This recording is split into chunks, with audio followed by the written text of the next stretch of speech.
నేను చెప్పగలుగుతాను. ఓసారి కొంతమంది వితండవాదం ఉంటుంది, వైఎస్ఆర్ కాంగ్రెస్ ఉంటారు, వాళ్ళ పనే ఇది. ఆ రోజు మీరు చూశారు, నేనే ముఖ్యమంత్రిని, నిద్రలేశాను. వివేకానంద రెడ్డి గుండెపోటుతో చనిపోయాడు. రిపోర్ట్ ఏది? సాక్షి టీవీ. పాపం నేను కూడా మోసపోయాను. నేను చాలా జాగ్రత్తగా ఉంటాను, పక్కన ఎవరు కూర్చుంటారో కూడా చూస్తూ ఉంటాను. అలాంటి నన్నే మోసం చేయగలిగాడంటే ఎంత గరానా మోసగాడో మీరు ఒక్కసారి గుర్తుపెట్టుకోవాలి. మధ్యాహ్నాలు ఒక మాట మార్చారు. తెల్లవారే కొందికి పేపర్లో నారాసుర రక్త చరిత్ర, నా చేతిలో కత్తి. ఆ తర్వాత నేనేదో ఈ ఆదినారాయణుడికి చెప్పానంట, బీటెక్ రవికి చెప్పానంట. రోజు రోజుకు ఏ విధంగా మాట మార్చేస్తా నిన్న నేను చూశాను. నెల్లూరుకి వెళ్ళారు, వెళితే తప్పులేదు.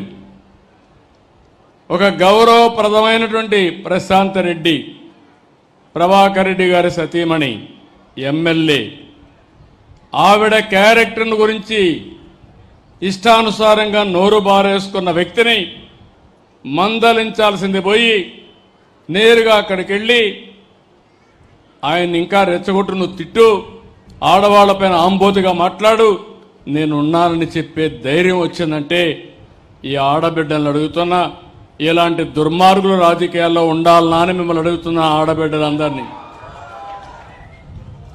ఒక నాయకుడిగా నేనున్నాను. మా పార్టీలో ఎవరైనా తప్పు చేస్తే ఖండించాలి, కట్టడి చేయాలి, అవసరమైతే వాళ్ళ మీద కఠిన చర్య తీసుకోవాలి. అప్పుడే అందరూ భయపడతారు. నేను కూడా ప్రోత్సహిస్తే ఇంకా వాళ్ళకు అడ్డు ఆపు ఉండదు, ఇష్టానుసారం చేస్తారు. ఎలాంటి వ్యక్తులంటే నిన్న నెల్లూరుకు పోయాడు.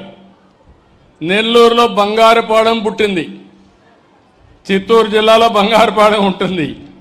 బంగారుపాలెం పోయినప్పుడు వచ్చిన జనాభా టీవీలో వేసిన ఇది తీసుకొని నిన్న టీవీలో ఆ స్క్రోలింగ్ పెట్టి నిన్న మనుషులు వచ్చినట్టు నిన్న వేసే పరిస్థితికి వచ్చారంటే మీరు గుర్తుపెట్టుకోవాల్సింది, ఆ సాక్షి పేపర్లో ఏది వచ్చినా దాన్ని మీరు నమ్మితే గోదావరి పట్టుకొని, ఇది కుక్కతోక పట్టుకొని గోదావరి ఇదినిట్టే అవుతుంది. జాగ్రత్తగా ఉండండి. మభ్య పెడతారు, మోసం చేస్తారు, మిమ్మల్ని ముంచేసే పరిస్థితికి వస్తారు. నేను అందుకనే ఇప్పుడు చెప్తున్నా, ఏమీ బాధ లేదు. తోక తిప్పితే తోక కట్ చేస్తా, మంచిగా తిరిగితే నాకేం బాధ లేదు. మీరు పోయి చెప్పండి, నన్ను తిట్టండి, తిడితే ప్రజలకే నేను చెప్తా, ప్రజలే అర్థం చేసుకుంటారు ఎవరేం చేశారో. అట్లా కాకుండా మభ్యపెట్టి మోసం చేసి ప్రజలకు అసౌకర్యం కలిగించాలంటే సాక్ష్యాధారాలతో పెట్టుకుని, ఇప్పుడు అంతా టీవీలు వచ్చేసాయి, సీసీటీవీ కెమెరాలు పెట్టేసా, ఎవడైనా ఎక్కడైనా తోక తిప్పితే డ్రోన్ కూడా పైన తిరుగుతూ ఉంటుంది. తోక తిప్పినోడికి పోలీసు కూడా పోయే పని లేదు, నేరుగా కేసు పెట్టే పరిస్థితి వస్తుంది. అలాంటి పగడ్బందీ వ్యవస్థకి శ్రీకారం చుట్టారని మరొక్కసారి మీ అందరికీ విజ్ఞప్తి చేస్తున్నా. అందుకే నేను చెప్పాను, ఈరోజు మీరు చూస్తే హాస్పిటలైజ్ అయిన వాళ్ళకి 14,700